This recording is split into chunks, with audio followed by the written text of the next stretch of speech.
पिछले 24 घंटे में उड़ीसा के ऊपर आइसोलेटेड डिस्ट्रीब्यूशन है रेनफॉल का।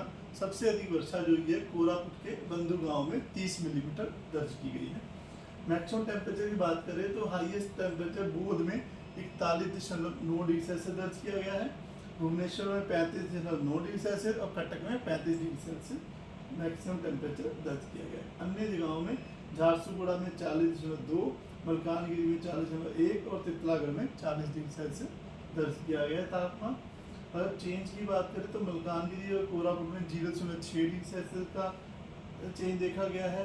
अनुगुल में नीचे गिरा है तापमान 5.6 डिग्री सेल्सियस नीचे रहा है पारा का। एल्चर में भी -4 से 2 डिग्री सेल्सियस चेंज देखा है। भुवनेश्वर में -0.9 का और कटक में -1.4 डिग्री सेल्सियस का चेंज ऑब्जर्व किया गया है। अब बात करें सामान्य से तापमान कितना ऊपर या नीचे है। गोपालपुर का जो तापमान है सामान्य से 2 डिग्री सेल्सियस ऊपर चल रहा है। पारादीप का 1.8 डिग्री सेल्सियस ऊपर है। वहीं बारीपदा में 3.3 डिग्री सेल्सियस नीचे चल रहा है।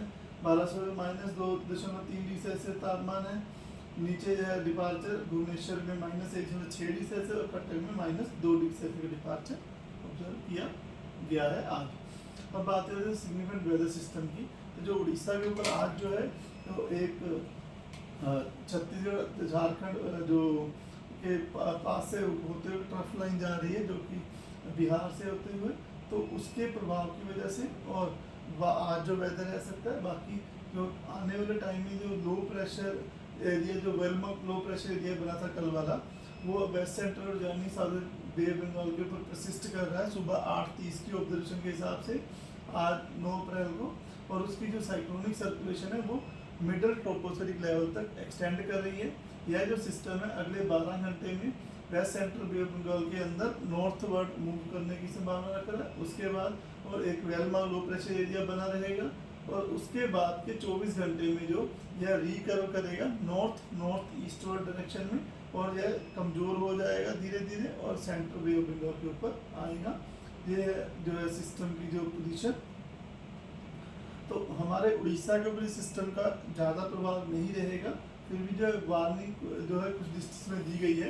आज डे 1 में जो हमारे सुंदरगढ़, केओंझर, मयूरभंज, कोस्टल उड़ीसा के डिस्ट्रिक्ट, रायगढ़, कोरापुट, मलकानगिरी, इन डिस्ट्रिक्ट्स में थंडरस्टॉर्म विद लाइटनिंग और gusty service wind speed 30 to 40 km रह सकती है। लाइट टू मॉडरेट रेनफॉल होने की संभावना है। इसकी वजह से येलो वार्निंग दी गई है।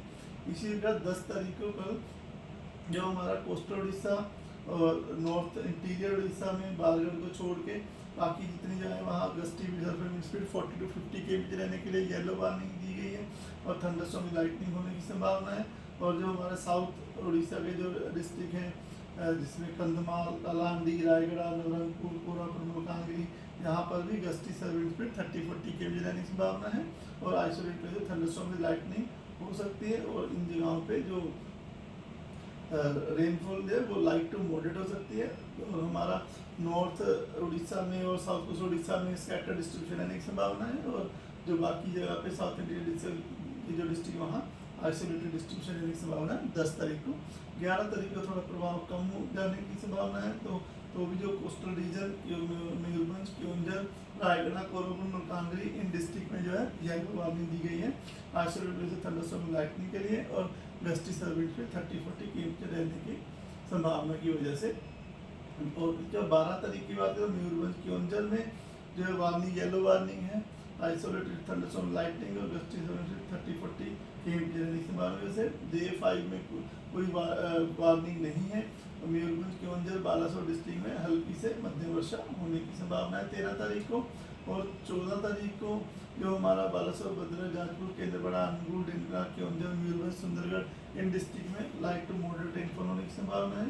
इसी प्रकार 15 तारीख को डे 7 में कोस्टल उड़ीसा पूरा, मयूरभंज, केओंझर, अनुगुल, ढेंकनाथ, रायगढ़, कोरापुट, नवरंगपुर, मलकानगिरी इन डिस्ट्रिक्ट में हल्की से मध्यम वर्षा होने की संभावना है। अब बात करें टेम्परेचर फोरकास्ट की, तो टेम्परेचर फोरकास्ट में अगले 4-5 दिन में ज़्यादा बदलाव नहीं देखा जा सकने की संभावना है। कुछ जगहों पे बादल रहने की संभावना है तो वहाँ पर तापमान नीचे गिर सकता है। तो बदलाव की वजह -2 से +2 के बीच में रहने की संभावना है।